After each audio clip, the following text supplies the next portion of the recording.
नमस्कार, म जगदीश खरेल। आजको हट सिटमा मैले नेकपा एमालेका प्रभावशाली नेता विष्णु पौडेललाई निम्त्याएको छु। विष्णु पौडेल पार्टीभित्र र अब आगामी सरकार सञ्चालन कसरी गर्ने भन्ने हिसाबले पनि एउटा महत्त्वपूर्ण व्यक्ति हुनुहुन्छ। उहाँसँग विशेष गरेर नेकपा एमाले र माओवादी केन्द्र बीचको पार्टी एकता कहाँसम्म पुग्यो, कसरी हुँदैछ र कहिलेसम्म एकता भइसक्ला यो विषयमा र सरकारका आगामी प्राथमिकताहरू के हुनेछन् र कसरी सरकारले काम गर्नेछ, नेकपा एमालेको सोच, दृष्टिकोण र कार्ययोजना पार्टीको हिसाबले चाहिँ के छ, यो विषयमा पनि कुराकानी गर्नेछु म। स्वागत छ कमरेड यहाँलाई। धन्यवाद। सन्चै हुनुहुन्छ? ठिक छ। तपाईँ मान्छे चाहिँ धेरै पावरफुल हुनुहुन्छ पार्टीभित्र, नेकपा एमालेभित्र, होइन? त्यो चाहिँ त्यस्तो पर्सेप्सन कसैमा बनेको छ भनेदेखि त मेरो केही भन्नु छैन, तर मैले आफूलाई एउटा साधारण कार्यकर्ता ठान्छु पार्टीको। नेकपा एमालेको अध्यक्ष केपी ओलीसँग तपाईँ पनि त्यत्तिकै नजिक हुनुहुन्थ्यो, शङ्कर पोखरेल पनि नजिक हुनुहुन्थ्यो। अब शङ्कर पोखरेललाई प्रदेशतिर उहाँ जानुभयो अनि 5 नम्बर प्रदेशको राजधानी बुटवल पनि बनाउन सक्नुभयो। केन्द्रमा प्रभावशाली भूमिका सायद अबका दिनमा तपाईँको बढ्दै जाला। मैले चाहिँ आफ्नो भूमिकाको बारेमा कहिले सोचेको छैन। मैले मुलुकको अवस्था, जनताको अवस्था र जनताको भविष्यको बारेमा सोच्ने गर्छु। त्यसकारण मुलुकका हितका निम्ति, जनताका हितका निम्ति सोचिरहँदा आफू कहाँ भइन्छ भन्ने कुरा गौण महत्त्वको विषय रहने गरेको छ मेरा लागि। आउने दिनमा पनि त्यसरी नै म सोच्ने गर्छु। कहिलेकाहीँ आफ्ना निकटका प्रतिस्पर्धीहरूको बिचमा आफूलाई अब्बल साबित गर्नको लागि उहाँहरूको त्यही रूपको व्यवस्थापन गर्न, प्रत्यक्ष अप्रत्यक्ष रूपमा गर्न सकियो भनेदेखि मुलुक र जनताकै लागि भनौँ न, अरू थप धेरै काम गर्न सकिन्छ, सजिलो हुन्छ, आफू धेरै अझ बढी शक्तिमा पनि त जान सकिन्छ। मैले चाहिँ अघि पनि चर्चा गरिसकेँ कि आफ्नो शक्तिका लागि, आफ्नो हैसियतका लागि म सोच्दिनँ। मैले मेरो राजनीतिक जिन्दगीको आरम्भ मुलुकका निमित्त, जनताका निमित्त भनेर गरेको हुँ। आज र जीवन पर्यन्त म यसका लागि प्रतिबद्ध छु र यस उद्देश्यका साथ अगाडि बढिसकेपछि पार्टीमा सहयोद्धा, सहकर्मी साथीहरू प्रशस्त हुनुहुन्छ। उहाँहरूसँगको सम्बन्धलाई प्रतिस्पर्धी ठानेर परिभाषित गर्नुपर्छ भन्ने नै लाग्दैन मलाई। कहिलेकाहीँ 5 नम्बर प्रदेशको मुख्यमन्त्री शङ्कर पोखरेललाई बनाएपछि उहाँले अब तरक्की गर्नुभयो भने त भोलि प्रधानमन्त्रीको दाबी हुनु होला, नभए त केन्द्रमा रहेको मान्छे प्रदेशतिरै खुम्चनु पर्ने अवस्था पनि आउँछ। त्यसको फाइदा भोलिका दिनमा विष्णु पौडेललाई हुन पनि सक्छ। त्यसरी सोचेकै कुरा होइन। यो हामीले चाहिँ हाम्रो कार्यविभाजन अन्तर्गतको विषय हो। स्वभावैले यो मुख्यमन्त्री एउटा महत्त्वपूर्ण जिम्मेवारी हो। त्यो महत्त्वपूर्ण जिम्मेवारी कसले वहन गर्ने भन्ने सन्दर्भमा हामीले छलफल गऱ्यौँ र निर्वाचनभन्दा अगाडि नै यहाँलाई म जानकारी दिन चाहन्छु, अरू प्रदेशमा को मुख्यमन्त्री हुन्छ भन्ने विषय चुनावभन्दा पछि मात्रै तय भएको हो। तर 5 नम्बर प्रदेशको हकमा भन्नुहुन्छ भनेदेखि को मुख्यमन्त्री हुन्छ भन्ने कुरा चुनावभन्दा अगाडि नै तय थियो, पहिल्यै तय थियो। विष्णु पौडेललाई आम जनताले बुझ्नु पर्यो भने तपाईँ कुराभन्दा बढी काम गर्ने नेता, पार्टीभित्र पनि, राजनैतिक रणनीतिमा पनि, अरू सबै कुराहरूमा काम गरेर देखाउनुहुन्छ, कुरा कम गर्नुहुन्छ। मलाई काममा विश्वास छ। रिजल्ट फुत्त रिजल्ट निकाल्ने, पहिला कुरा नगर्ने। रिजल्टमा विश्वास छ, काममा विश्वास छ। म चाहिँ कुरा धेरै गर्नुभन्दा काम गर्नु बढ्ता उपयोगी हुन्छ भन्ने ठान्छु। सबैले राजधानी 5 नम्बर प्रदेशको दाङमा हुन्छ भनेर चर्चा गरे, अन्तिममा फुत्त बुटवल भयो। एउटा उदाहरण मात्रै भनेको। त्यसमा मेरो केही प्रतिवाद छैन, तपाईँको यो भनाइमा कुनै प्रतिवाद छैन। तपाईँ अर्थमन्त्री यसरी बन्नुभयो, विभिन्न चर्चा भए, ठ्याक्क अर्थमन्त्री बन्नुभयो, काम पनि गर्नुभयो। मलाई चाहिँ प्रधानमन्त्रीले विश्वास गरेर जिम्मा दिनुभयो र उहाँको विश्वास टुट्न नदिनका लागि मैले भरपुर कोसिस गरेँ। अब हेर्नुहोस् न, नेकपा एमाले र माओवादी केन्द्र बिचमा पार्टी एकता भयो भने, होस्, शुभकामना छ, भयो भने पनि दुईटा अध्यक्ष रहने भए, त्यसभन्दा मुनि स्थायी कमिटी रहने भयो, सबै सदस्य रहने भए। हेर्नुहोस् त, तपाईँ उपमहासचिव माथिका चाहिँ पदाधिकारी सबै एउटै हैसियतमा आउने भए। अब त्यसलाई यसरी विश्लेषण गर्न हुँदैन। यो पार्टी एकता हैसियतको खोजी होइन। व्यक्तिको हैसियतको खोजी गर्नका लागि पार्टी एकता गरिएको थियो भनेदेखि त सायद त्यसरी सोच्नुपर्ने स्थिति आउँथ्यो होला। यो पार्टी एकता मुलुकको बृहत हित, जनताको हित र मुलुकको भविष्यलाई केन्द्रभागमा राखेर गरिएको एउटा अत्यन्तै युगीन महत्त्वको काम हो। त्यस अर्थमा यसलाई चाहिँ हामीले त्यस रूपमा विश्लेषण गर्नु उचित हुँदैन भन्ने ठान्छु। र म के ठान्छु भनेदेखि यो व्यक्तिको हैसियतको खोजी गरेर गरिएको विषय नै होइन। पार्टी एकताको लागि तपाईँ आफै पनि विगतदेखि नै गम्भीर गृह कार्यमा चाहिँ हुनुहुन्छ होइन, मिहिन रूपले काम गरिराख्नु भएको छ हो छु म त्यसमा। आज आम जनतालाई बताउँदा पार्टी एकताको चर्चा चलेको पनि यो पछिल्लो समयमा त धेरै भयो। अब त होला, अब त होला, अब त होला, अन्तिममा आइसकेको छ भनिएको छ। कहाँसम्म पुग्यो यो एकता, कति मात्रै बाँकी छ अब भन्नुहोस् त? यो चाहिँ खास गरिकन कार्यदलहरूका तर्फबाट गर्नुपर्ने गृह कार्य अन्तिम चरणमा पुगिसकेको छ। हामीले खास गरी विधान र सङ्गठनात्मक एकतासँग सम्बद्ध जुन कार्यदल थियो त्यसले आफ्नो काम हिजो मात्रै सम्पन्न गर्यो। हाम्रो निष्कर्ष, हाम्रो प्रतिवेदन, हामीले तयार गरेको मसौदा विधान पार्टी एकता संयोजन समिति समक्ष प्रस्तुत गर्छौँ। त्यस्तै गरी पार्टीका विचार दृष्टिकोणसँग गाँसिएको जुन प्रतिवेदन मसौदा समिति छ त्यसले पनि आफ्नो काम अन्तिम चरणमा पुर्याएको छ। त्यसले पनि छिटै नै आफ्नो कामको प्रतिवेदन पार्टी एकता संयोजन समिति समक्ष प्रस्तुत गर्छ। अब यसपछि यी कार्यदलका प्रतिवेदनहरू र तिनका निष्कर्षहरू जसरी प्रस्तुत गरिएको छ त्यसमा केही अत्यावश्यक विषयहरूमा छलफल गरिकन पार्टी एकताको औपचारिक घोषणा गरिन्छ। कति चाहिँ काम सम्पन्न गर्नुभयो तपाईँहरूले? अब यसलाई चाहिँ प्रतिवेदन, दुवै खालका प्रतिवेदन अब करिब सकियो भन्दा करिब सकियो, मिलिसकेकै छ। म केही आम सर्वसाधारण, हामी जस्ता सर्वसाधारणको केही सरल प्रश्नहरू सोध्छु है कमरेड। ठिक छ। यो माओवादलाई पनि यहाँहरूले स्वीकार्नु भएको हो? अनि माओवाद एमालेको तर्फबाट होइन, माओवादलाई स्वीकारेको होइन, माओवाद हामीले स्वीकारेको होइन। तर माओवादका प्रति हाम्रो कस्तो दृष्टिकोण रहन्छ भन्ने विषयलाई हामी अर्को महाधिवेशनसम्म बहसमा लैजान्छौँ र अर्को महाधिवेशनबाट, आगामी महाधिवेशनबाट एकता महाधिवेशन हुनेछ जुन, त्यसबाट हामी यसका विषयमा निर्णयमा पुग्छौँ। त्यसो भए जनताको बहुदलीय जनवादलाई पनि अहिले थाती राखेको, स्थगित गरेको, अहिलेलाई त्यागेको हो? हामीले यो पछिल्लो जुन 7 बुँदे सहमति भएको छ, जुन 7 बुँदे सहमतिको जगमा यो एकता प्रक्रिया अगाडि बढेको छ, त्यो 7 बुँदे सहमतिले के कुरा बताएको छ भने जनताको बहुदलीय जनवादले अघि सारेका र आत्मसात गरेका, जनताको बहुदलीय जनवादले अघि सारेको र आत्मसात गरेका विषयहरूलाई, त्यसका अन्तर्तत्त्वहरूलाई हामी मानेर जानुपर्छ भन्ने त्यो चाहिँ निष्कर्ष पछिल्लो 7 बुँदे सहमतिले निकालेको छ। र त्यो 7 बुँदे सहमति यो एकताको एउटा महत्त्वपूर्ण आधार हो। कसरी बुझ्ने? जबजलाई थाती राख्नुभयो भनेर बुझ्ने कि आत्मसातै गर्नुभएको छ? नामाकरणको विषय हो, कन्टेन्टमा बहसमै लाने हो हैन यसलाई पनि? होइन, जनताको बहुदलीय जनवाद चाहिँ त्यसको अन्तर्तत्त्वका सन्दर्भमा यो 7 बुँदे सहमतिमा दुईटा पदावलीको प्रयोग छ। एउटा के छ भन्दाखेरि जनताको बहुदलीय जनवादले र शान्ति प्रक्रियामा आएपछि माओवादी केन्द्रले यो मान्यता स्वीकार गर्दछ। बहुदलीय प्रतिस्पर्धाका माध्यमबाट श्रेष्ठ साबित हुने र जनताको विश्वास जितेर मुलुकको शासन सत्ता सञ्चालन गर्ने जुन प्रणाली हामीले अवलम्बन गरेका छौँ, जबज नै हो व्यवहारमा हेर्दा, त्यो चाहिँ हामी दुवैले स्वीकार गर्छौँ भन्ने कुरा उल्लेख गरिएको छ। त्यसो हो भने तपाईँसँगको यो कुराकानीबाट यसरी बुझौँ, माओवादलाई चाहिँ हामी महाधिवेशनसम्म लान्छौँ, त्यसपछि स्वीकार गर्ने नगर्ने महाधिवेशनले टुङ्गो लगाउँछ, बहसमा लान्छौँ, जबज चाहिँ व्यावहारिक रूपमा स्वीकार गरिसकियो। नामाकरणका सन्दर्भमा यो पनि छलफलमा जाने नै भइहाल्यो। नामाकरण जान सक्छ कि अब जाँदैछ? त्यो अन्डरस्ट्यान्डिङ के हो? हामीले 7 बुँदे सहमतिमा उल्लेख गरेको कुरा के छ नि, नामाकरणका हिसाबले यो पनि छलफलमा त जान्छ नै, तर यसको अन्तर्तत्त्वका सन्दर्भमा हाम्रा बिचमा विमति छैन। त्यसो हो भने त माओवादको पनि कतिपय अन्तर्तत्त्व भनौँ न, त्यसमा तपाईँहरूको असहमति छैन? होइन, यो के छ भनेदेखि माओवादका सन्दर्भमा त्यो खालको पदावली 7 बुँदे सहमतिमा प्रयोग गरिएको छैन।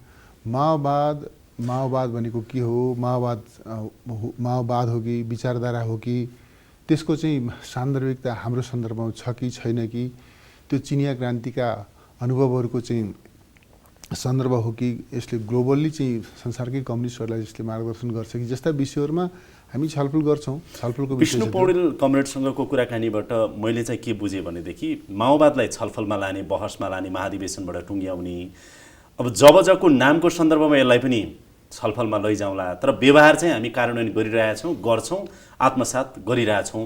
अनि जनताको बहुदलीय जनवादले अघि सारेको जुन मुख्य मुद्दा हो, जुन त्यसको मुख्य अन्तर्तत्व हो, त्यो हामी दुवै पार्टीले मान्छौँ भन्ने कुरा चाहिँ सातबुद्धि सहमतिमा उल्लेखित छ। नामाकरणका सन्दर्भमा र त्यसैलाई आत्मसात गर्ने हो। आजको दिनमा भोलि गएर एकीकृत पार्टी भनौँ न, एकता भइसकेपछिको पार्टीको चाहिँ नि राजनैतिक दर्शन र सिद्धान्त के हुनेछ? राजनीतिक हाम्रो दर्शन त द्वन्द्वात्मक भौतिकवाद, द्वन्द्वात्मक तथा ऐतिहासिक भौतिकवाद नै हो।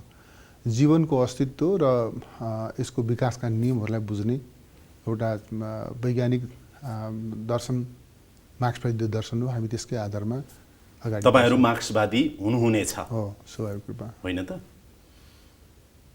त्यसमा चाहिँ सहमति भयो स्वाभाविक। पार्टीको नाम कम्युनिस्ट पार्टी चाहिँ रहने नै हो। मार्क्सवाद लेनिनवाद हाम्रो मार्गदर्शक सिद्धान्त हुन्छ, पार्टीको नाम नेपाल कम्युनिस्ट पार्टी हुन्छ। यति चाहिँ स्पष्ट छ।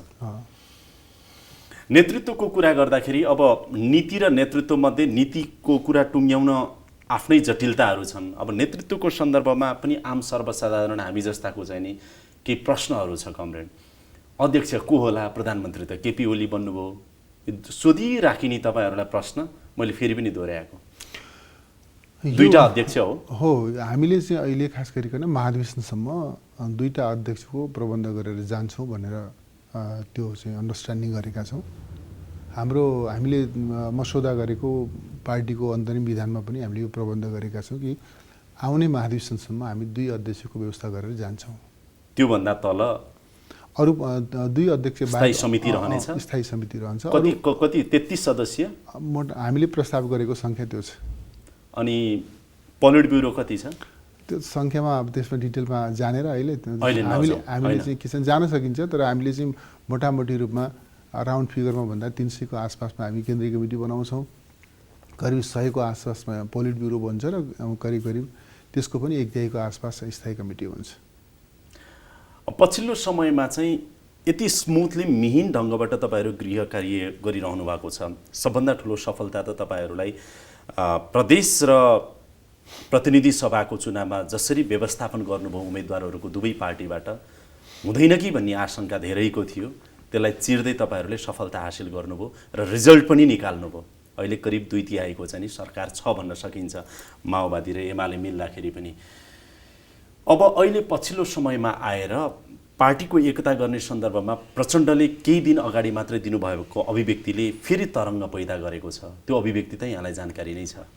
मैले समाचारमा पढेको छु, पत्रिकाहरूमा पढेको छु, तर उहाँले त्यसरी नै भन्नुभएको हो अथवा होइन भन्ने विषयमा म यकिन छैन।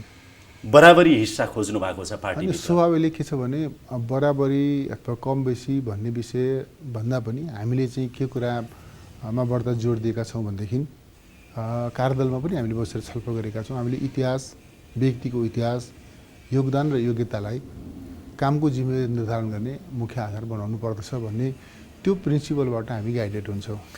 यहाँहरूले 30-70 को हाराहारीमा करिब चुनावदेखि यता पनि धेरै अन्डरस्ट्यान्डिङहरू त्यसरी भएका छन् होइन? 60-40, 30-70। जगदीश, कुरा के छ भनेदेखि त्यो चुनावी तालमेलको कुरा हो।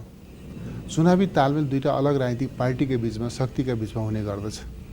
हामी दुईटा पार्टी मिलेर एउटै पार्टी बनाउँदैछौँ। एउटा पार्टी बनिसकेपछि त त्यहाँ प्रतिशतको अस्तित्व रहँदैन। प्रतिशत रहिरहने भने एउटा पार्टी पनि हुँदैन। त्यसकारणले तपाईँले यो डिप्लोमेटिक कुरा गर्नुभयो त आफ्नो ठाउँमा ठिकै छ। डिप्लोमेटिक होइन, यो चाहिँ रियलिस्टिक कुरा नै हो। वास्तवमा के हो, त्यो चाहिँ यो युनिटी हो, यो एकता हो। एकता प्रक्रियामा हामीले तीनटा चिजलाई अघि पनि मैले भने, फेरि दोहोऱ्याउन चाहन्छु। व्यक्तिको इतिहास, योगदान र योग्यतालाई जिम्मेवारी निर्धारण गर्ने मुख्य आधार बनाउँछौँ। त्यसरी सोच्दा योग्यतम साथीहरू उपयुक्त जिम्मेवारीमा रहनुहुन्छ। तर एउटा पक्षको एकता हुन आउने, एकताको एउटा पक्ष भनौँ न नेकपा माओवादी केन्द्र, त्यसको अध्यक्ष प्रचण्डले अर्को शब्दावली पनि प्रयोग गर्नुभएको छ।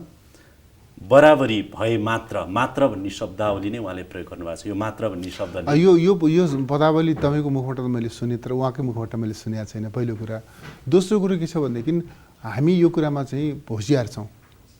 एकता स्वभावले एउटा धेरै महत्त्वपूर्ण विषय हो र त्यत्तिकै जिम्मेवारी बोधका साथमा यसको गृह कार्य गरिनुपर्दछ। एउटा पक्षले एकता हुनुभन्दा अगाडि हामी दुई पक्ष नै रहेका हुन्छौँ। एकता भएपछि मात्रै अलग अलग अस्तित्वको अन्त्य हुने हो। त्यो एकता नहुनुभन्दा अगाडि हामी एकले अर्काको संवेदनशीलतालाई बडो राम्रोसँग हेक्का राख्दछौँ। कस्ता अभिव्यक्तिले मन दुख्छ, कस्ता अभिव्यक्तिले एउटा परस्परमा सम्मान हुन्छ भन्ने कुरालाई हेक्का राख्छौँ र त्यस रूपमा हामी प्रस्तुत हुन्छौँ।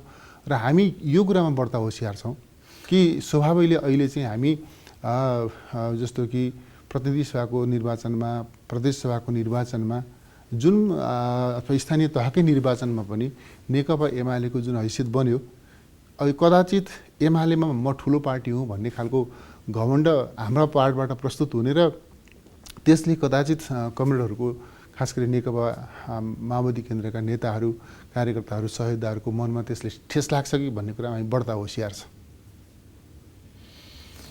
करिब करिब सूर्य चिन्हबाट चुनाव लड्न तयार हुनुभएका प्रचण्ड अब अहिले पार्टी एकता भइसकेपछिको चुनाव चिन्ह सूर्य हुनुपर्छ भन्ने कुराहरूमा पनि उहाँहरूको विमति छ रे, अर्को विकल्पमा जानुपर्ने पर्छ भन्ने कुरा आएको छ रे, होइन? अब यसमा चाहिँ कुरा के छ भने खास गरिकन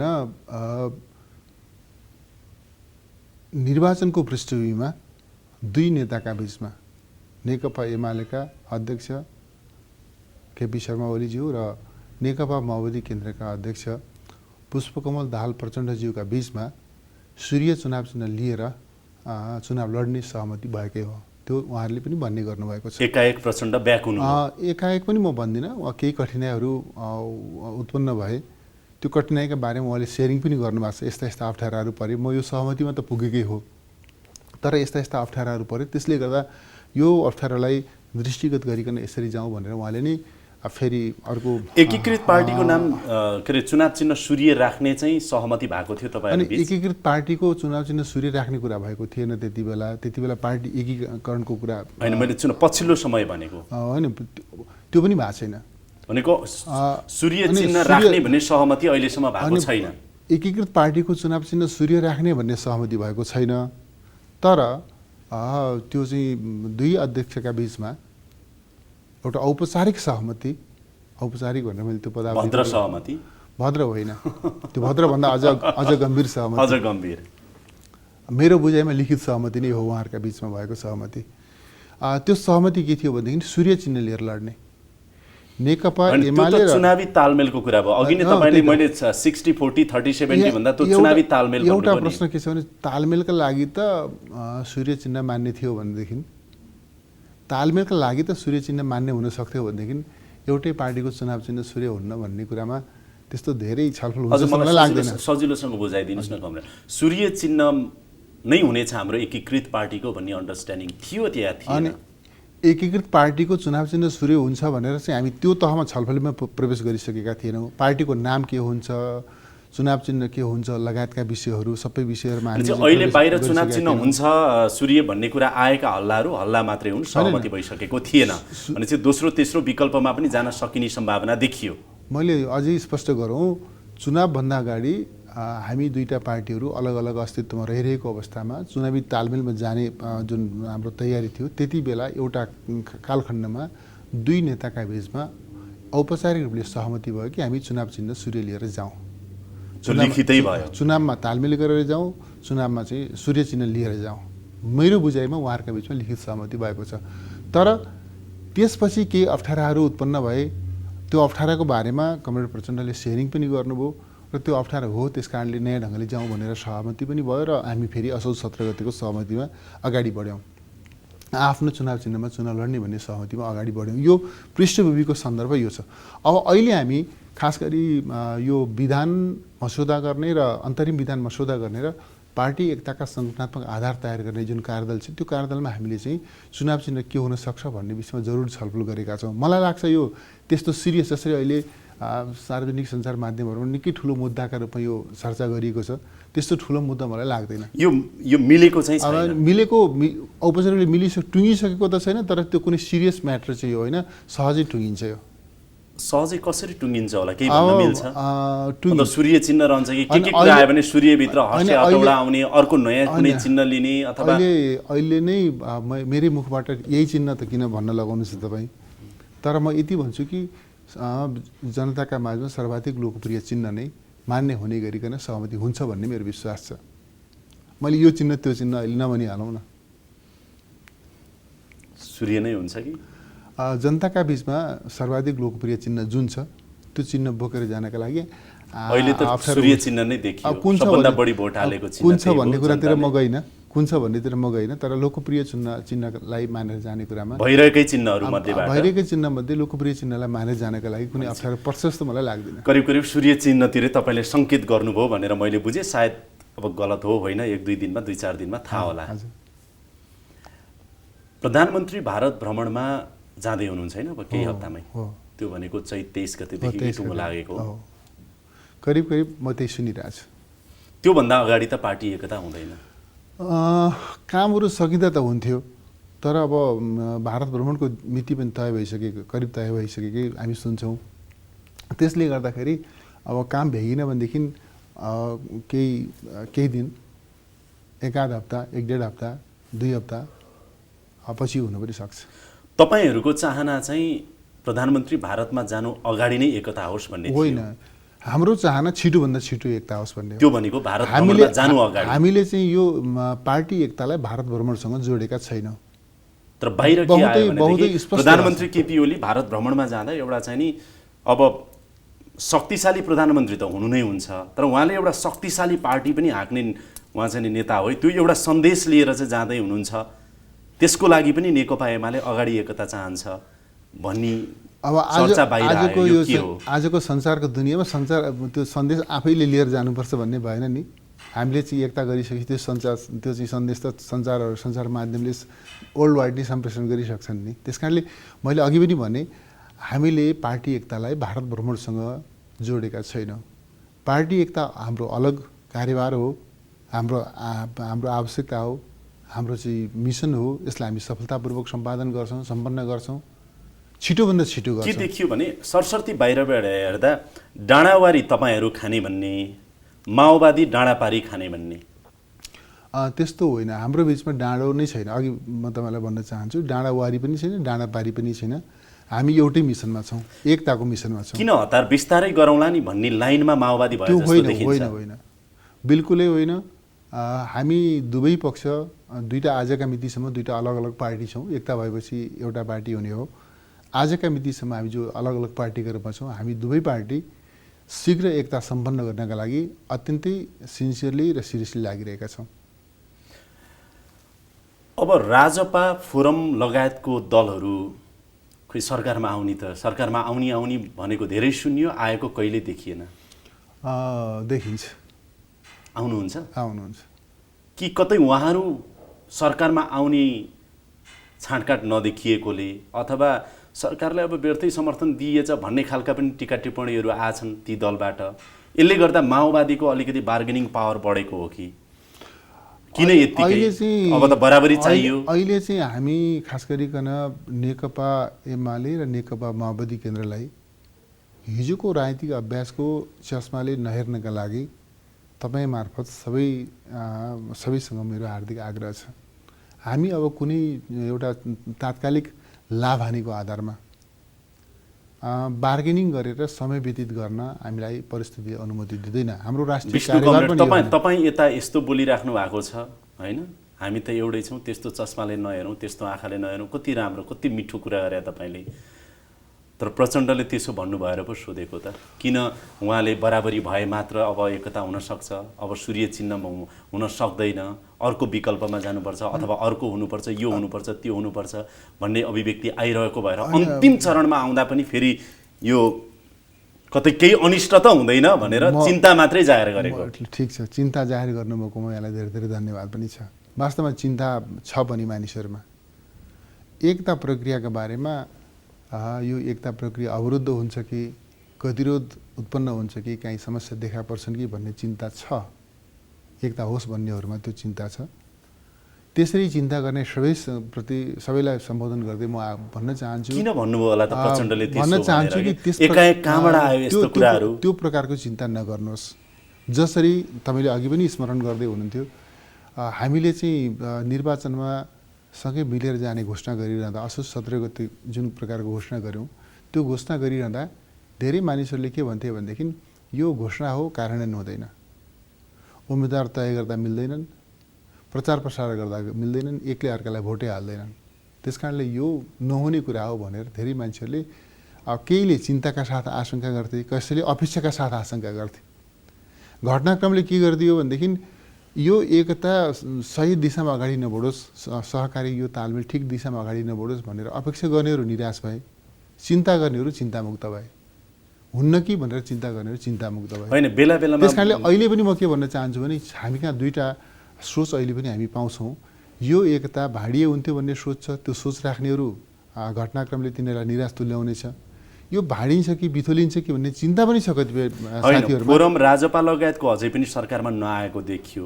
अब प्रचण्ड बेला बेलामा छलाङ मारिराख्ने नेता हो, त्यस कारणले उहाँका अभिव्यक्तिहरूले कहिलेकाहीँ अब त्यो शेरबहादुर देउवालाई एकातिर तपाईँको प्रतिपक्ष हेऱ्यो भने बडो कन्फिडेन्टका साथ उभिरहेको हो कि भने जस्तो पनि देखिन्छ कि यी सबै खेलहरूको बिचमा भारत भ्रमण हुँदैछ, फेरि अन्तिम समयमा आएको छ। फेरि तपाईँलाई म जोड्न चाहन्छु, अधिकांश समय प्रचण्ड ओली तपाईँहरूसँगै देखिनुहुन्थ्यो कार्यक्रममा, त्यत्रो विदेशी कूटनीतिज्ञहरूसँगको चाहिँ नि ब्रिफिङमा प्रधानमन्त्रीको ले एमालेका नेताहरू थुप्रै देखिए, माओवादीको एकजना पनि नेता त्यहाँ देखिन मैले। माओवादीका नेताहरू हुनुहुन्थ्यो नि त, मन्त्रीहरू हुनुहुन्थ्यो, साथीहरू हुनुहुन्थ्यो, पार्टीबाट प्रचण्डसँगै भएको भए अझ राम्रो हुन्थ्यो होला। तर प्रश्न के हो भने यो सरकारको ब्रिफिङ हो, यसलाई चाहिँ अरू विषयसँग जोडेर अर्थ लगाउनु पर्ने, त्यसको अर्थ खोज्नुपर्ने आवश्यकता केही छैन। यो सरकारको ब्रिफिङ हो। सरकारले आफ्नो विदेश नीतिका बारेमा नेपालमा कार्यरत डिप्लोमेटिक मिसनहरूलाई उसले स्पष्ट पार्न चाहेको हो। हामी कसरी द्विपक्षीय र बहुपक्षीय सम्बन्धहरूलाई विकसित गर्न चाहन्छौँ त्यस विषयमा स्पष्ट पार्न चाहेको हो। त्यस प्रयोजनका लागि सरकारले आयोजना गरेको कार्यक्रम हो। सरकारले आयोजना गर्यो, प्रधानमन्त्रीले आफैले भनौँ आह्वान गर्नुभयो, त्यो भयो, त्यो ब्रिफिङ भयो। त्यहाँसँगै प्रचण्ड अथवा अर्को कोही नारायण काजी कोही नेतासँगै भएको भए पनि राम्रै हुन्थ्यो होला। तर त्यो त्यसरी चाहिँ त्यो अर्थ खोज्नुपर्ने विषय हो। अहिले तपाईँले भन्नुभयो नि कुनै अन्यथा मेजोरिटी माइनोरिटी 60-40 होइन, एउटै पार्टी बनेपछि त कहाँ त्यहाँ पर्सेन्टेजका कुरा हुन्छन् र एउटै पो हुन्छ भन्नु कस्तो मिठो कुरा गर्नुभयो नि। मैले त्यही भएर त्यहाँ पनि हो नि सन्देश त दिनुपर्छ नि। अनि प्रश्न के हो भने त्यो चाहिँ उपस्थिति भनौँ न त्यस हिसाबले सोचिने विषय हो भने त्यो सामान्यतया अब त्यो चाहिँ हुँदा पनि हुन्थ्यो, नहुँदा पनि हुन्थ्यो, त्यस्तो विषय नै होइन क्या। सरकारको पोलिसी के हो भन्ने विषयमा खास गरिकन यो सरकारले कस्तो फरेन पोलिसी लिन्छ भन्ने विषयमा डेफिनेटली प्रधानमन्त्रीले भनौँ न नेकपा माओवादी केन्द्रको अध्यक्ष, नेकपा माओवादी केन्द्रसँग पनि कन्सल्टेसन गर्नुपर्छ र फरेन पोलिसी हाम्रो के हो त भन्ने विषयमा म्युचुअली छलफल गरेर तय गर्नुपर्छ। तर त्यो पोलिसीको बारेमा व्याख्या विश्लेषण गर्दा सबै ठाउँमा सबै नेताहरू भइरहनुपर्छ भन्ने कुरा होइन।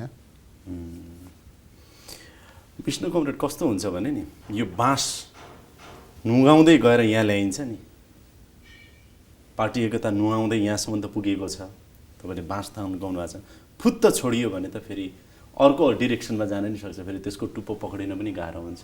त्यस्तो त नहोला नि। तपाईँले त्यसरी चाहिँ त्यो एकतालाई त्यो उपमाका साथ चर्चा गर्नुभयो, म अर्को फरक सन्दर्भमा चर्चा गर्छु प्लिज। यो एकता कस्तो छ भने नि यो चाहिँ सेती गण्डकी छ नि, माछापुछ्रेको फेदबाट निस्किएको सेती र यता माथि प्रसुवागढी कताबाट आइरहेको छ त्रिशुली, लामटाङ हिमालतिरबाट आइरहेको त्रिशुली, अनि एक निश्चित ठाउँमा मिसिन्छन्, तल गएर मिसिन्छ नि, मुगलिङदेखि केही तल मिसिन्छन्। तपाईँ यसो हेर्नुभयो भनेदेखि केही परसम्म केही 1-8 किलोमिटर तलसम्म पारिपट्टि नदीको पश्चिम किनारामा पानी चाहिँ सेतो सेतो देखिन्छ, वारिपट्टि निलो निलो देखिन्छ। त्यो अलिक तल गएपछि त्यो दुईवटा रङ देखिने एउटै रङ हुन्छ। हामीहरू चाहिँ के छ भनेदेखि यी दुईवटा नदी प्रणाली हामी स्वभावैले, हाम्रो उद्गम त दुईवटा अलग अलग होइन, एउटै हो। 2006 सालमा हामी स्थापना भएका हौँ, 22 अप्रिल 1949मा हामी स्थापित भयौँ। त्यहाँदेखि फेरि विभाजनको एउटा चाहिँ नयाँ भनौँ न श्रृङ्खला सुरु भयो, त्यसको अलग अलग धारलाई प्रतिनिधित्व गर्दै हामीहरू यो ठाउँमा आइपुग्यौँ। अब हामी युनिटीको एकताको एउटा चाहिँ धेरै सन्निकट पुगेका छौँ। सेती र त्रिशुली धेरै नजिक पुगिसकेका छन्। अब त्यो तपाईँले सेतीलाई फर्काएर अन्यत्र लान पनि सक्नुहुन्न, त्रिशुलीलाई फर्काएर अन्यत्र लान पनि सक्नुहुन्न। तिनीहरू एक मिल्छन् र मिलिसकेपछि केही दिन चाहिँ तपाईँ वारिपारि फरक रङ देख्नु होला नदीको किनारमा, तर अलिकति तल गएपछि एउटै रङमा यिनीहरू बदलिन्छन् र नारायणी भनेर प्रभावित हुन्छन्। हाम्रो एकता प्रक्रिया त्यसरी अगाडि बढ्दैछ। होइन, नारायणी कहिलेकाहीँ समुद्र उतामा गए पछाडि महासागरमा गएपछि अस्तित्वविहीन हुन्छ नारायणी पनि रहँदैन। त्यो तपाईँले त्यहाँबाट बगेको गण्डकी मात्रै हेर्नु भएन कि त्यसको यो प्रक्रिया हेर्दै जानुपर्ने हुन्छ। हामी त के ठान्छौँ भनेदेखि पार्टीहरू चाहिँ यो सापेक्ष सत्य हुन्। यो मानव जातिको अस्तित्व रहेसम्म पार्टीहरू रहन्छन् भन्ने हामी मान्दैनौँ नि। कहिलेकाहीँ अर्को पनि एउटा यहाँलाई विनम्रताका साथ भन्न मन लागेको, सबैभन्दा ठुलो शत्रु कोही बन्छ भने सबैभन्दा नजिकको मित्रसँग जब द्वन्द्व बढ्छ, झगडा पर्छ नि, दुश्मनी बढ्छ नि, संसारको सबभन्दा ठुलो शत्रु ऊ हुनसक्छ। सबभन्दा घनिष्ठ मित्र नै शत्रु हुनसक्छ। कतै त्यो खतरा त छैन? हामी त्यो शत्रुताको अभ्यास पनि पार गरेर आइसक्यौँ। यदि सम्बन्धहरूमा शत्रुता तिक्तताका प्रसङ्गहरूको स्मरण गर्ने हो भनेदेखि हामी दुई पार्टीका बिचमा, दुई पार्टीका प्रमुख नेताहरूका बिचका सम्बन्धहरू त तपाईँहरूले सञ्चार माध्यमहरूबाट सार्वजनिक गर्नुभएकै छ नि। धेरै तितो र धेरै तिखो अन्तर्विरोधका बिचबाट हामी गुज्रिएका छौँ। अनुभवले, इतिहासले हामीलाई धेरै पाठ सिकाइसकेको छ। त्यस कारणले त्यही घटना त्यही रूपमा पुनरावृत्ति हुँदैन। हामी अब एकताबद्ध भएर अगाडि निष्कर्षमा म के भन्न चाहन्छु भने हाम्रो एकता प्रयासलाई अब हामी सफलताका साथ निष्कर्षमा पुर्याउँछौँ र यो छिटै टुङ्गिन्छ। प्रधानमन्त्रीको भारत भ्रमणबाट फर्केपछि केही तलमाथि पो हुन्छ कि एकता बिग्रिन्छ कि भत्किन्छ कि भन्ने चिन्ता पनि यो निरर्थक हो। सम्पूर्ण रूपमा निरर्थक हो। एकता प्रक्रिया म यति बेला यहाँ मार्फत बताउँ कि हाम्रो कार्यकर्ता पङ्क्ति त भावनात्मक रूपमा एकताबद्ध भइ नै सकेको छ। एकताबद्ध भइसक्यो। यो कार्यकर्ता पङ्क्तिको यो चाहना, आम जनताको चाहनालाई बुझेर नै अहिलेको नेतृत्वले एकता प्रक्रियालाई अगुवाई गरिरहेको छ। केन्द्रमा त एकता गर्न यति धेरै गाह्रो भइरहेको छ भनेदेखि प्रदेश, स्थानीय तहमा एकता कसरी गर्नु होला?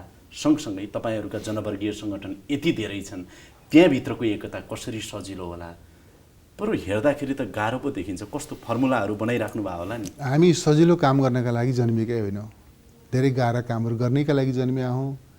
क्रान्ति गर्ने, समाज बदल्ने, समृद्धि ल्याउने, सामाजिक न्याय ल्याउने, समाजवादतर्फ मुलुकलाई अगाडि लाने, यस्तो पवित्रतम र महान उद्देश्यका साथ अगाडि बढेका छौँ। तपाईँहरूको सङ्गठनको जालो त बहुतै तल्लो तहसम्म सशक्त छ, त्यहाँ मिलाउन त त्यति सजिलो छैन। त्यसकारणले सजिलो काम गर्नका लागि हामी जन्मिएकै होइनौँ। हामी अप्ठ्यारा काम गर्नका लागि जन्मिएका हौँ। तर हामीसँग जस्तो अप्ठ्यारो काम सम्पादन गर्ने क्षमता छ त्यसका तुलनामा यो एकता प्रक्रिया त्यति कठिन काम होइन। 52 सालदेखि 10 वर्षसम्म सशस्त्र युद्ध गरेर आएको एउटा पार्टी जसको कारणबाट 15-17 हजार मान्छे मारिए होइन, त्यो पृष्ठभूमि छ नेकपा माओवादी केन्द्रको। त्योभन्दा अगाडिको उसको आफ्नो कम्युनिस्ट इतिहास छ। तपाईँहरू 6 सालदेखिको जगमा चाहिँ नेकपा एमाले त्यो विरासत अहिले धानिरहेको छ। अनि जनवर्गीय सङ्गठन र प्रदेश र स्थानीय तहमा जुन खालको तपाईँहरूको सञ्जाल छ नि, संरचना छ नि, त्यहाँभित्र माथिदेखि तलसम्म कार्यकर्ताहरूलाई अवश्य पद आउँछ, धेरै कुराहरू आउँछन्, मिलाउन बहुतै चुनौतीपूर्ण छ। छैन, सामान्य यसलाई हामी अत्यन्तै सहज ढङ्गले र सामान्य ढङ्गले सम्पादन गर्छौँ। यसमा कुनै चुनौती, कुनै कठिनाइ छैन। जरुर के हो भन्दाखेरि तपाईँले पृष्ठभूमिको सम्झना गर्नुभयो, 10 वर्षको युद्धको सम्झना गर्नुभयो। म युद्धको मात्रै सम्झना गर्दिनँ, त्यसपछिको शान्ति प्रक्रियाको पनि सम्झना गर्छु। हामीले त्यत्रो चाहिँ एउटा ठुलो सशस्त्र द्वन्द्वलाई, जुन द्वन्द्वमा मुलुक थियो, त्यो द्वन्द्वलाई एउटा बृहत शान्ति संस्थाका माध्यमबाट शान्तिपूर्ण ढङ्गले समाधान गरेको अभ्यास र अनुभव पनि हामीसँग छ। हामीसँग लडेको मात्रै अनुभव छैन, हामीले आपसमा अन्तर्विरोध राखेको मात्रै अनुभव छैन, हामी मिलेर एकताबद्ध भएर ठुला ठुला परिवर्तन सम्पादन गरेको पनि अनुभव छ। त्यस कारणले हामीले इतिहासबाट सिक्नका लागि धेरै महत्त्वपूर्ण विषयहरू हामीसँग छन्। हामी त्यसबाट उचित ढङ्गले सिक्दै अगाडि बढ्छौँ। केन्द्रमा पनि हेर्नुहोस् न, अब पार्टी एकता भए पछाडि दोस्रो तहका नेताहरूलाई त मेरो भविष्य कहाँ हुन्छ, मेरो पोलिटिकल करियर कसरी बढ्छ, अगाडि बढ्छ, भने ठुलो प्रश्न र चुनौती पनि छ नि, इन्क्लुडिङ यु। मैले त यो प्रश्नको जवाफ अघि नै सुरुमै दिइसकेँ जस्तो लाग्छ मलाई। हामी आफ्नो हैसियतको खोजीमा यो आन्दोलनमा लागेका होइनौँ। आफ्नो हैसियतको खोजीमा आन्दोलनमा लाग्नेहरूका निमित्त चिन्ताको विषय हुनु पनि सक्ला, तर जब यो आन्दोलनमा लाग्नुको अर्थ, यसको उद्देश्य जनताको सेवा र राष्ट्रको सेवा हो भनेदेखि होइन, तपाईँले यसो भनिराख्दाखेरि कतिपय एमालेकै नेताहरू पनि यो एकताप्रति धेरै सन्तुष्ट नभएको हो कि आफ्नो भविष्य खोजिरहेको हो कि माओवादी केन्द्रभित्रै पनि कतिपय नेताको त्यो अलिकति बाहिर खबरहरू आइरहेका छन्, यसले कतै? मैले चाहिँ सुनेको छैन त्यस्तो खबर।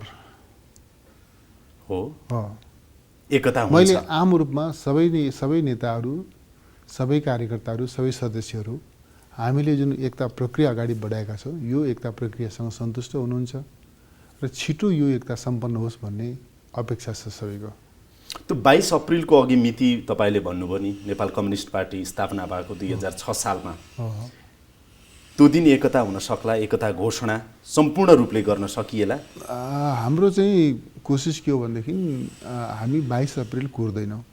कुर्नुहुन्न? 22 अप्रिल कुर्दैनौँ। हाम्रो काम सकियो, त्योभन्दा अगाडि नै सकियो भने अगाडि नै हामी एकता सम्पन्न गर्छौँ। काम गर्दै जाँदा मानिलिनुहोस् 22 अप्रिल पर्सि छ, आज चाहिँ 20 अप्रिल छ भनेदेखि 2 दिन कुरौँ न, 22 अप्रिलका दिन घोषणा गरौँ भनेर 22 अप्रिल कुर्ने अवस्था पनि हुनसक्ला, 1 दिन 2-4 दिन बाँकी रहँदा। नभए हामी 22 अप्रिल कुर्ने मनस्थितिले हामी निर्देशित भएर काम गर्दैनौँ र हाम्रो चाहिँ समग्रतामा यो एकता प्रक्रिया छिटो सम्पन्न गर्ने। र तपाईँले अघि एउटा प्रसङ्ग उठाउँदै हुनुहुन्थ्यो, यतिका समय लाग्यो भनेर। यो समय लागिरहेको छैन। यति फरक फरक पृष्ठभूमि, फरक फरक इतिहास र योगदान भएका पार्टीहरू एकताबद्ध हुने ठाउँमा पुग्दैछन् र केही महिनाको अन्तरालमा यो एकता सम्पन्न हुँदैछ। होइन, मलाई माधव नेपालले तपाईँ बसेकै कुर्सीमा बसेर भनेको याद छ, करिब 64, 65, 66 सालदेखि मध्य बानेश्वरमा हामी बसेका थियौँ। त्यहाँबाट किन एकता नगर्ने भनेर चाहिँ बहसको सुरुवात त त्यहाँदेखि भएको थियो। त्यो हिसाबले त 2-4 वर्ष त्यो मिटिङमा म पनि उपस्थित थिएँ र मलाई पनि सम्झना छ। होइन, हामीले असोज सत्र त त्यत्तिकै आएको होइन, त्यही भएर त धेरै लाग्यो कि भन्न खोजेको। त्यस कारणले के छ भने, यदि सिङ्गो कम्युनिस्ट आन्दोलनको विभाजनको पृष्ठभूमिलाई हेर्नुहुन्छ भनेदेखि त्यो चाहिँ 63-64 त्यो मध्य बानेश्वरदेखिको मिटिङ पनि त्यति लामो समय मान्दिनँ म त्यसलाई। एकता हुन्छ। तपाईँले विष्णु पौडेल कमरेड तपाईँले भन्नुभयो 22 अप्रिलभन्दा अगाडि नै एकता हुन्छ, ढिलोमा 22 अप्रिल, यसरी बुझौँ सिधा? त्यसरी पनि नबुझ्नुहोस्, यो छिटोभन्दा छिटो सम्पन्न हुन्छ। सामान्यतया हामी 22 अप्रिल कुर्दैनौँ। काम सकियो, गृह कार्य पुरा भयो भनेदेखि 22 अप्रिल हामी कुर्दैनौँ। तर गृह कार्य गर्दै जाँदा 22 अप्रिलको नजिक पुग्यौँ भने हामी 22 अप्रिलमै घोषणा गर्छौँ। मानिलिनुहोस् कदाचित केही कामहरू बाँकी रह्यो भनेदेखि 22 अप्रिलको दिन गुज्रिहाल्यो, अब 23 अप्रिल 24 अप्रिलमा एकता गर्न हुँदैन भनेर पनि सोच्दैनौँ। अहिले तपाईँले भनिरहेको कुरा चाहिँ नेकपा एमाले तर्फको कुरा हो या यसमा माओवादी तर्फको पनि कुरा बुझ्दा हुन्छ? हामी दुवै पार्टीको साझा निष्कर्ष नै हो यो एकताका सम्बन्धमा। अहिले नेकपा एमालेको उपमहासचिव विष्णु पौडेल मात्रै बोलिराख्नु भएको छैन? त्यसो भए यो एकता प्रक्रियाका सन्दर्भमा मैले जे कुरा राखिरहेको छु, यो दुवै पार्टी, खास गरिकन म यो एकताको तिथिमितिका बारेमा तपाईँ जुन पछिल्लोचोटि सोधिरहनु भएको छ, यो तिथिमितिका बारेमा हाम्रो दुवैको यस्तै हो दृष्टिकोण। भोलि यो दिन त तपाईँले भन्ने आउँदैन कि माओवादीले अन्तिममा धोका दियो, हामीले त गर्न चाहेका थियौँ, बर्बादै धोका दिनका लागि यी सबै कोसिस गर्नु पर्दैन। त्यस कारणले हामी कसैले पनि एकअर्कालाई धोका दिनका लागि यो सबै मेहनत गरिरहेका छैनौँ। त्यस कारणले यहाँ धोकाको स्पेस नै छैन। ढुक्क भयो। हुन्छ, सरकारको कुरा गरौँ है अन्तिममा अलिकति। तपाईँ त अर्थमन्त्री पनि रहिसक्नु भएको छ, अहिले डाक्टर युवराज खतिवडा आउनु भएको छ अर्थमन्त्रीमा। ईश्वर पोखरेलले खुब चाहना राख्नु भएको थियो भन्ने बाहिर आयो, उहाँलाई दियो। खैर त्यतातिर म जान चाहन्न। यी सबै भूमिकामा तपाईँको भूमिका पनि कतै न कतै होला। पूर्व अर्थमन्त्रीको हिसाबले एमालेभित्र प्रभावशाली नेता हुनुहुन्छ, केपी ओलीसँग धेरै नजिक रहेर धेरै काम पनि गर्नुभएको छ तपाईँले पार्टीको लागि, सरकार सञ्चालनको लागि। सरकारको प्राथमिकता आजको दिनमा बुँदामा बताइदिनुहोस् न त। तपाईँ सरकारमा यद्यपि नभए पनि पार्टीको हिसाबले सोच्दाखेरि हाम्रा प्राथमिकता 1, 2, 3, 4, 5 यो हुन् भन्ने के हो? सुशासन, समृद्धि, सामाजिक न्याय हाम्रा प्राथमिकता यिनै हुन्। यिनै हुन्। समृद्धिभित्र पनि आर्थिक समृद्धि अझ मेरुदण्ड स्वाभाविक रूपमा होइन त। हाम्रो जुन वार्षिक आम्दानी छ नि नेपालको, सजिलोसँग आम जनताले बुझ्ने गरेर कि यसो हेर्दाखेरि त त्यो वार्षिक आम्दानी त तलब सेवा सुविधा खुवाउँदैखेरि पनि धेरै सकिदिरहेछ। अब त प्रदेश र चाहिँ स्थानीय तह समेत बनेको छ। सङ्घीय संरचनाको चाहिँ धेरै कुराहरू गर्नुपर्छ। साधारण खर्चमा धेरै पैसा अझै थप सकिनेवाला छ। अर्थविदहरूलाई सोध्यो भने त जति आम्दानी हुन्छ तलब सेवा सुविधा खुवाउँदै र यो संरचना चाहिँ नि बनाउँदैखेरि सकिनेवाला छ, 0-0मा आउने अवस्था हाम्रो छ। अनि नेकपा एमाले माओवादीको यो गठबन्धनले त्यति बेला देखाएको चाहिँ नि चुनावी घोषणापत्रमा देखाएका सपनाहरू 5 वर्षभित्र त कसरी पुरा गर्न सकिन्छ होला र विष्णु कमरेड? अर्थमन्त्री, पूर्व अर्थमन्त्रीको हिसाबले भन्नुहोस् त। अब के छ भन्दाखेरि स्टकमा कसैले राखिदियोस्, हामी आएर खर्च गरौँ, विकासका, निर्माणका, समृद्धिका योजनाहरू अगाडि बढाउँ भन्ने सोचको साथमा हामीले यो घोषणापत्र तयार गरेका होइनौँ। हामीलाई राम्रोसँग थाहा छ, तपाईँले जतातर्फ सङ्केत गर्नुभयो त्यो स्थितिसँग हामी राम्रोसँग जानकार छौँ। तर हाम्रो अठोट हाम्रो सङ्कल्प के हो भनेदेखि यही विषम परिस्थितिमा मुलुकलाई अगाडि बढाउने आँट गर्नुपर्छ, सङ्कल्प गर्नुपर्छ। होइन, पैसाको चाँजो पाँचो त मिलाउनु पर्यो नि। म त्यहाँ जाँदैछु। तपाईँले रेल कुदाउने भन्नुभएको छ, मेट्रो कुदाउने भन्नुभएको छ, बाटो गर्ने भन्नुभएको छ, 15 वर्षमा कति हजार मेगावाट बिजुली भन्नुभएको छ, 20 लाख पर्यटक ल्याउँछु भन्नुभएको छ, पर क्यापिटा $5,000 पुर्याउँछु भन्नुभएको छ। कति धेरै सपना छन्, डबल डिजिटको आर्थिक ग्रोथको कुरा गर्नुभएको छ। यो चाहिँ के चाहिँ भन्दाखेरि अन्डा पहिला कि कुखुरा पहिला भने जस्तै कुरा हो खरेलजी। हुन्छ के भनेदेखि तपाईँ समृद्ध भएर समृद्धिको योजना अगाडि बढाउनुहुन्छ कि पछाडि परेकै अवस्थामा समृद्धिकै योजना अगाडि बढाउनुहुन्छ? पछाडि परेकै अवस्थामा समृद्धिको योजना अगाडि बढाउने हो। समृद्ध भएर समृद्धिको कुरा गर्ने हो भने जति बेला हामी पछाडि परेका छौँ त्यति बेला नै समृद्धिको आवश्यकता बढ्दा महसुस हुन्छ। र अहिले हामी खास गरिकन हामी हाम्रो जिडिपीको कुरा गर्नुहोस्, हाम्रो चाहिँ यो समग्र राष्ट्रिय आयको कुरा गर्नुहोस्, त्यस दृष्टिकोणले हामी अलिकति पछाडि छौँ, त्यो सत्य कुरा हो। तर हामीलाई प्रकृतिले असाधारण सम्पत्ति र सम्पदा दिएर गएको छ। यी सबै माने कि तपाईँलाई पनि म यहाँ विनम्रताका साथ सोध्न चाहेको, तपाईँले बाघ मार्न जाँदाखेरि चाहिँ नि स्याल मार्ने गोलीगट्ठाले त हुँदैन। तपाईँ चाहिँ नि चन्द्रगेडी चढ्न सक्नेसम्मको तपाईँको सामर्थ्य छ, म सगरमाथा नै चढ्छु भन्यो भने त अलिक बढी महत्त्वाकांक्षा हुन्छ कि भन्न मात्रै खोजेको। हामीले चाहिँ घोषणापत्रमा प्रस्तुत गरेका कार्यक्रमहरूका दुईटा प्रकृति छन्। एउटा यस्ता प्रकृतिका घोषणाहरू छन् जो दीर्घकालीन महत्त्वका छन्, हामीले 5 वर्ष होइन अरू केही लामो समय लिएर कार्यान्वयन गर्छौँ। केही यस्ता प्रतिबद्धताहरू छन् जो 5 वर्षभित्र कार्यान्वयन गर्छौँ। हाम्रो अठोट के छ भन्दाखेरि हामीले यो देशलाई हामीसँग जति रिसोर्स छ, जस्तो श्रम शक्ति छ, जस्तो सङ्कल्प छ, जस्तो प्राकृतिक स्रोत साधनहरू छन् हामीसँग, र जस्तो चाहिँ यो सारा चिजलाई परिचालित गर्दै र नेपाललाई माया गर्ने दुनियाँको साथ समर्थन पनि लिएर हामी तपाईँलाई त प्रधानमन्त्रीले भनिराख्नुहुन्छ अहिले पनि अहिलेको सरकारलाई यो वा त्यो बहानामा असफल हुने अधिकार छैन, मिल्दैन भन्नुहुन्छ बेलामा। यद्यपि प्रधानमन्त्री अलि बोल्दै पनि हुनुहुन्छ उहाँ, अब काम गर्नुहोस् भन्ने आइसक्यो दबाब। कहिले फेरि उहाँले पनि अस्ति भर्खरै भन्नु स्विजरल्यान्ड बनाइदिन्छौँ, हामी त्यस्तै बनाइदिन्छौँ, सिङ्गापुर जस्तै बनाइदिन्छौँ सबै भन्नुभयो।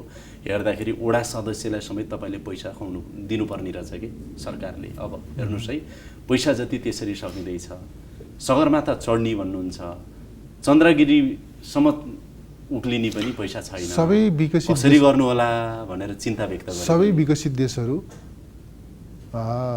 अविकासको चक्रबाट, अविकासको अवस्थाबाट गुज्रिएर विकसित भएका हुन्।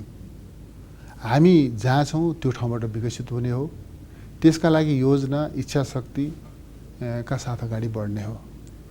हामीले चाहिँ म के देख्दछु भनेदेखि हाम्रो घोषणापत्रमा उल्लेख गरिएका सङ्कल्पहरू, प्रतिबद्धताहरू, त्यसमा आकाङ्क्षा छ। कतिले महत्त्वाकाङ्क्षी पनि भने त्यो आलोचना गर्ने छुट छ। म यसलाई महत्त्वाकाङ्क्षी भन्दा अब त कामले प्रमाणित गर्दै गए भइगयो नि। उच्च आकाङ्क्षी हो हाम्रो घोषणापत्र, उच्च आकाङ्क्षी छ, म यो कुरा मान्दछु। यसलाई म महत्त्वाकाङ्क्षी भन्दिनँ, तर उच्च आकाङ्क्षी छ।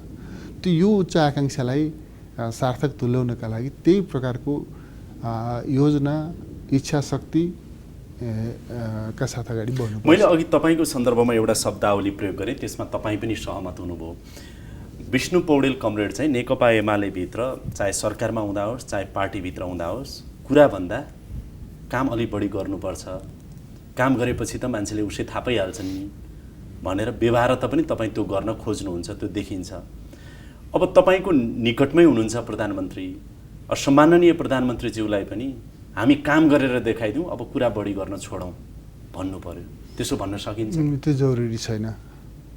त्यो किन जरुरी छैन भनेदेखि अब प्रधानमन्त्री केपी ओलीले कुरा मात्रै गर्नुभएको छ त भनेर प्रश्न गर्ने हो भनेदेखि, सच्चाइमा गएर विश्लेषण गर्ने भने म के पाउँछु भनेदेखि उहाँले कुराभन्दा धेरै काम गर्नुभएको छ।